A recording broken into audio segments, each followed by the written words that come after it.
앞뒤에 계신 분 서로 인사하십니다. 잘 오셨습니다. 반갑습니다. 주님의 이름으로 여러분 모두를 환영하고 축복합니다.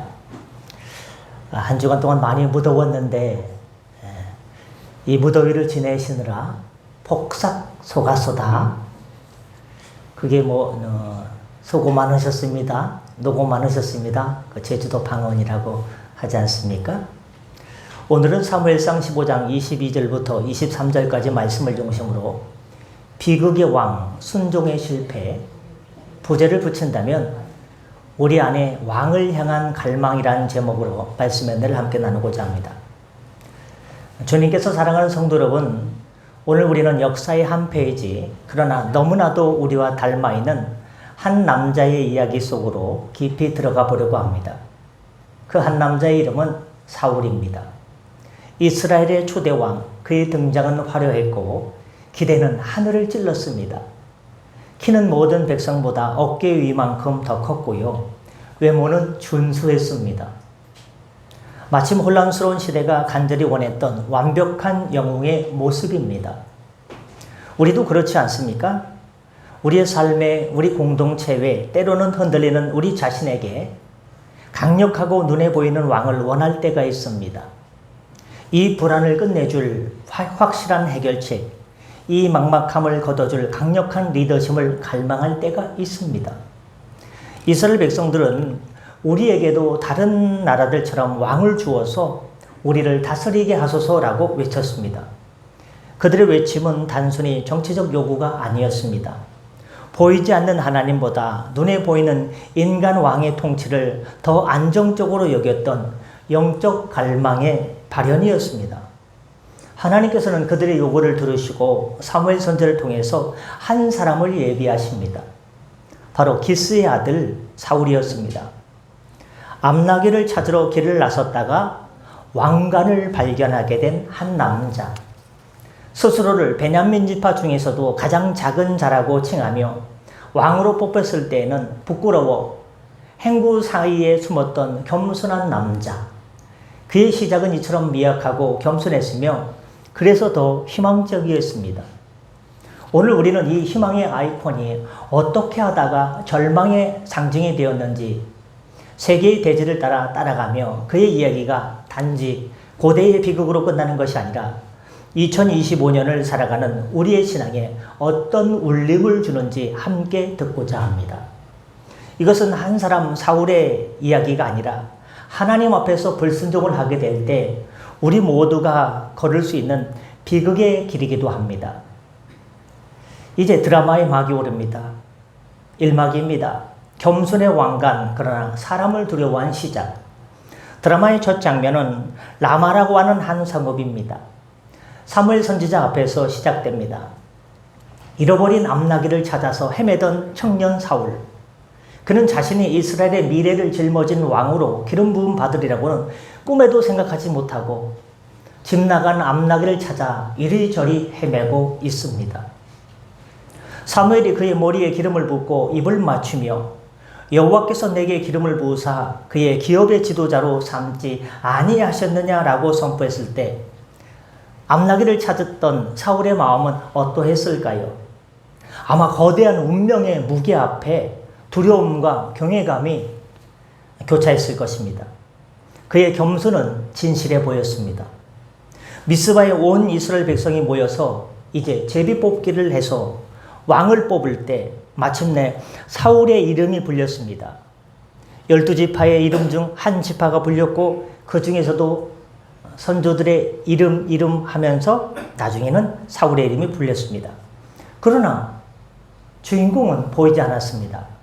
사람들은 그를 찾아 어디에 숨었지 헤맸고 마침내 그가 짐 보따리들 사이에 숨어있는 것을 발견하게 되었습니다.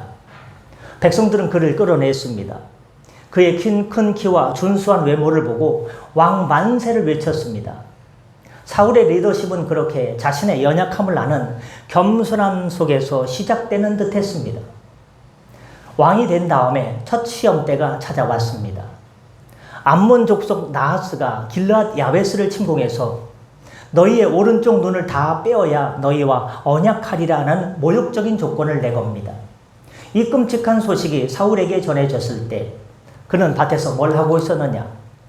월야가 아니고 이랴죠. 이랴 하면서 소를 몰고 오던 길이었습니다. 바로 그때 하나님의 영이 사울에게 크게 임하심에 그의 노가 크게 일어나 그는 소 한 마리를 잡아서 각을 뜨고 이스라엘 전역에 보내며 외칩니다. 누구든지 나와서 사울과 사무엘을 따르지 아니하면 그의 소들도 이와 같이 되리라. 이것은 더 이상 진보다리 뒤에 숨던 소년의 모습이 아니었습니다. 성령에 사로잡힌 카리스마 넘치는 지도자의 모습이었습니다. 백성들은 여호와의 두려움에 사로잡혀 한 사람같이 모여들었고 암몬 족속과 싸워서 대파하며 압도적 승리를 거두게 됩니다. 승리한 다음에 백성들이 사울의 왕됨을 반대했던 자들을 죽이고자 했을 때 사울은 어떻게 이야기합니까? 이렇게 얘기합니다. 오호, 이날에는 사람을 죽이지 못하리니 여호와께서 오늘 이스라엘 중에 구원을 베푸셨음이니라. 겸손, 성령의 능력, 그리고 관용까지 모든 것이 완벽해 보였습니다. 그는 이스라엘이 그토록 바라던 왕의 모습을 갖추어 가고 있었습니다. 하지만 이 밝은 빛 아래는 이미 어두운 그림자가 먹구름처럼 드리워지고 있었습니다. 그의 겸손은 온전한 믿음에서 비롯된 것이라기보다 상황과 사람에 대한 두려움에 뿌리를 둔 것이었습니다. 그는 하나님을 경외했지만 그보다 사람들의 시선과 평가를 두려워하기 시작했습니다. 블레셋과의 전쟁이 길갈이라는 지역에서 벌어집니다.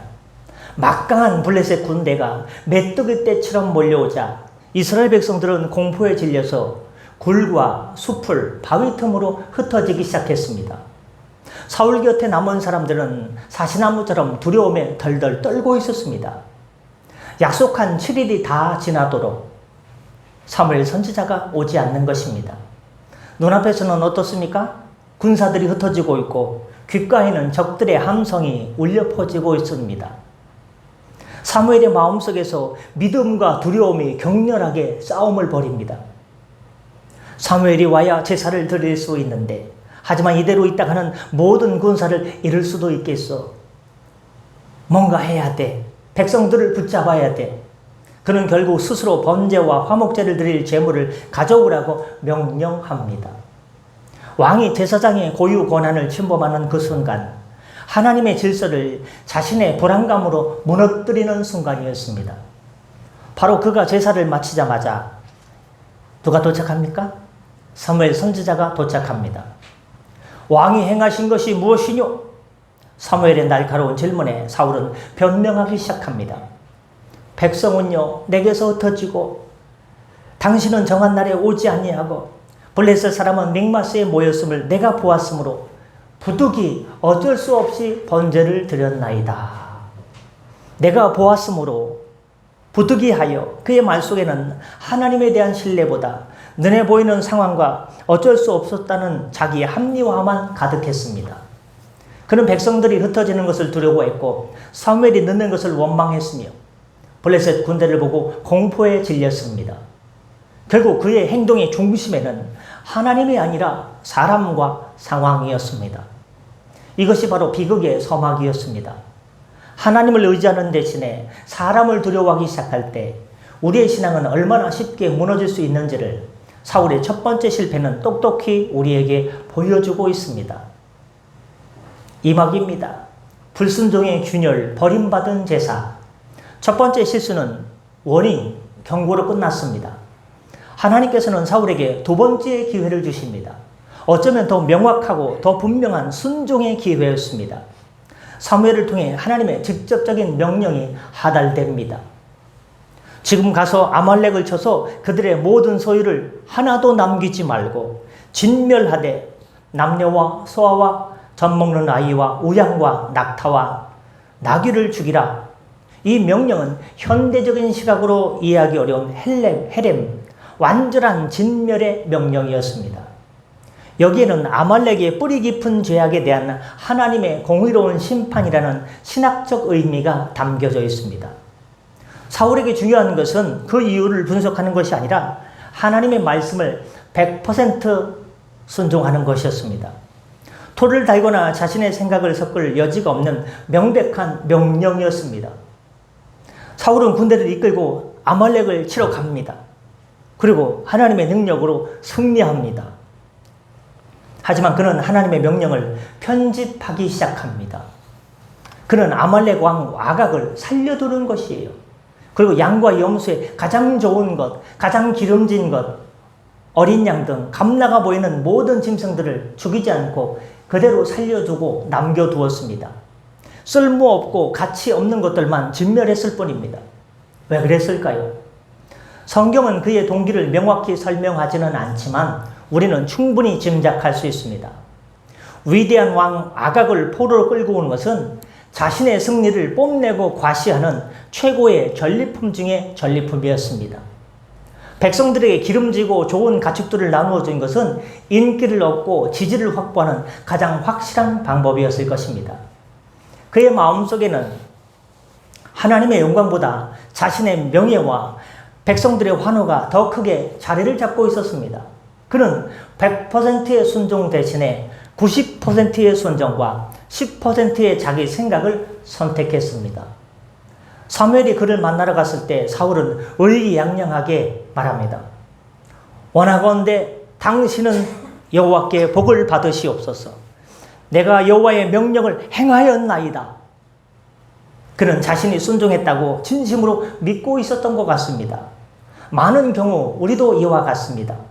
하나님 앞에서 80%, 60%, 90% 순종해 놓고 전부 순종했다고 착각하며 스스로를 대견하게 생각합니다. 이만하면 됐지. 그러나 그의 귀를 파고드는 사무엘의 질문은 그의 위선을 갈기갈기 흩어놓습니다. 그러면 내 귀에 들려오는 이 양의 소리와 내게 들리는 이 소의 소리는 어찌 됨이니까? 그 순간 사울의 세계는 와르르 무너져 내렸습니다. 그는 또다시 변명을 합니다. 그것은 백성이 당신의 하나님 여호와께 제사하려 하여 양들과 소들 중에서 가장 좋은 것을 남긴 것이요 그 외의 것은 우리가 진멸하였나이다. 이 변명은 첫 번째 실패보다 훨씬 더 교묘하고 악합니다. 그는 자신의 탐욕과 불순종을 하나님께 제사드리기 위함이라고 거룩한 포장지로 감사를 했습니다. 책임을 백성들에게 떠넘기고 불순종의 결과물을 하나님을 위한 거룩한 제물로 둔갑시켰습니다.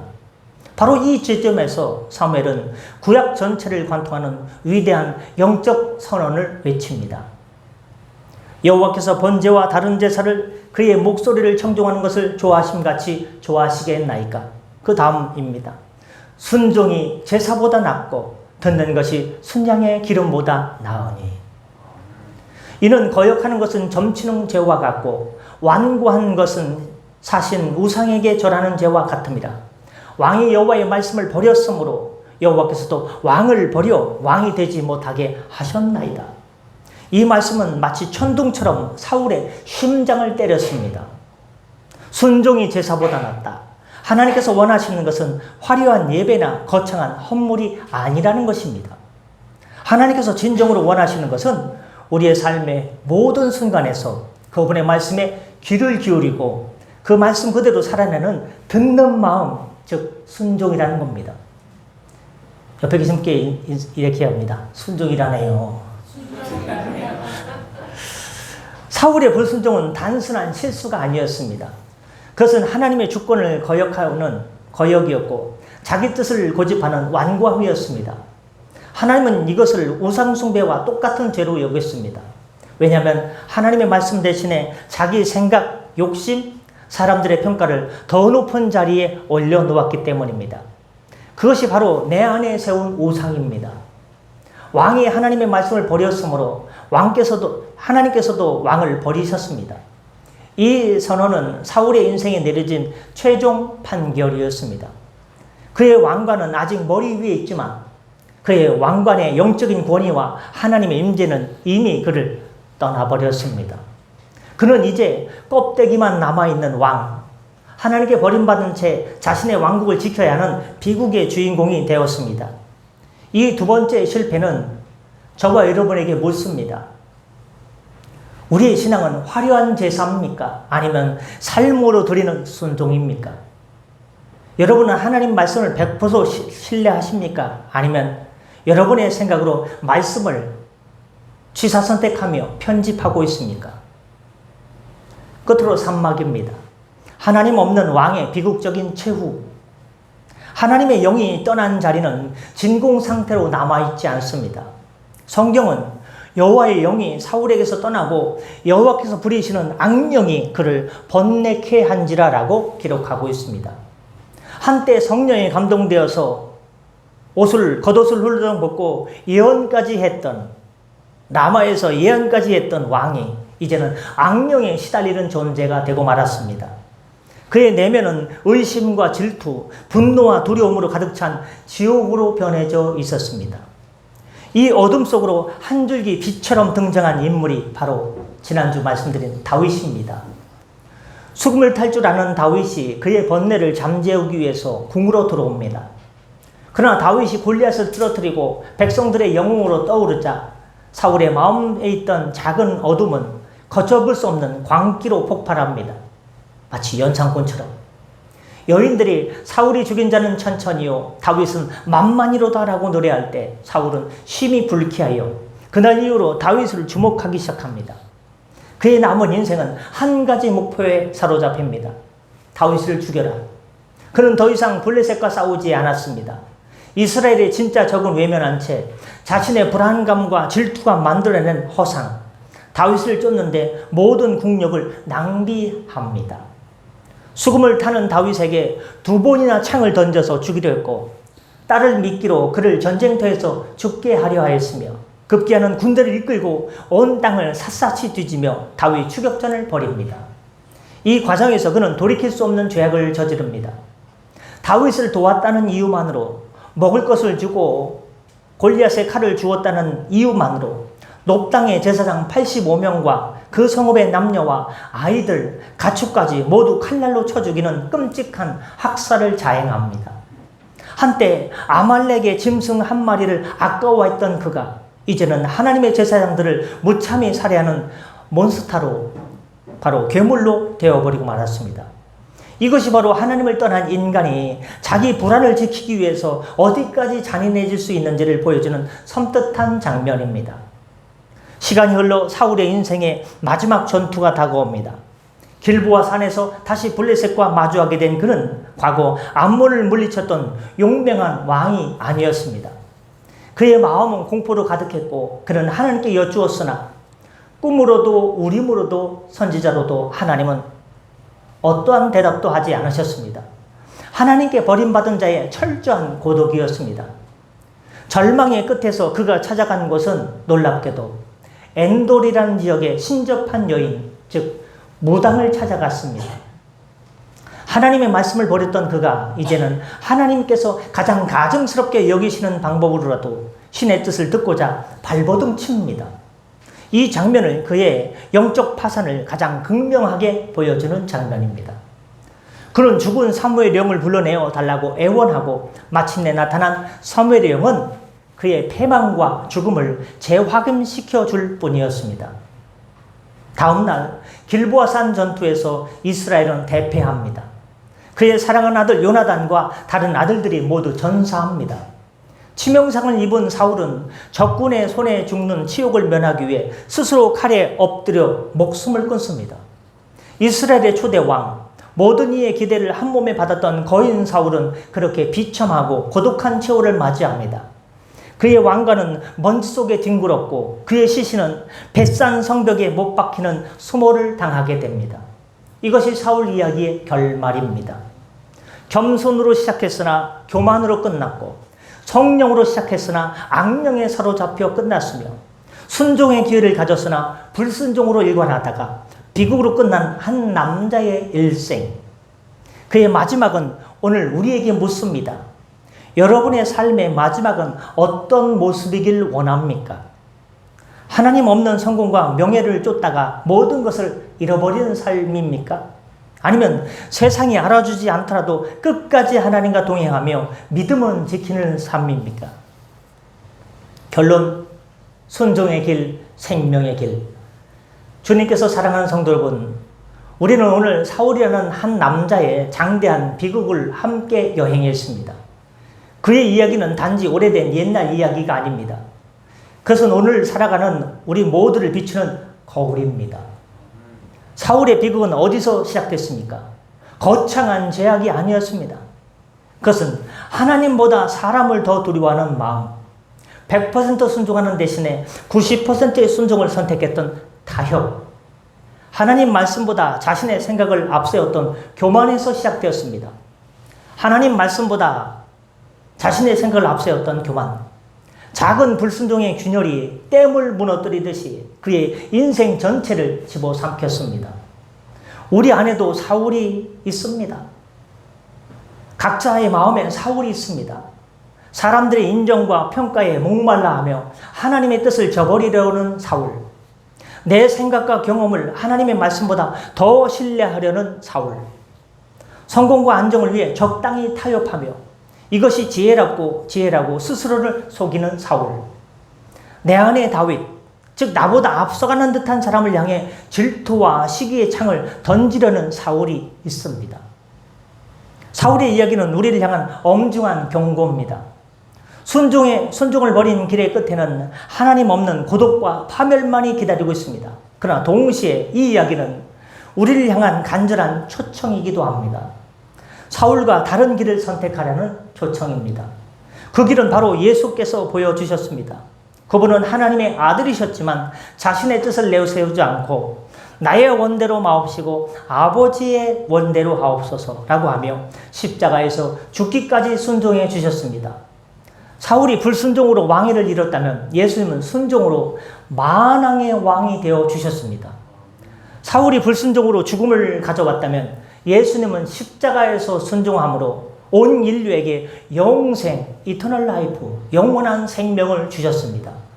그러므로 오늘 우리는 우리의 삶을 되돌아보아야 됩니다. 나는 지금 사울의 길을 걷고 있는가? 아니면 예수님의 길을 따라가고 있는가?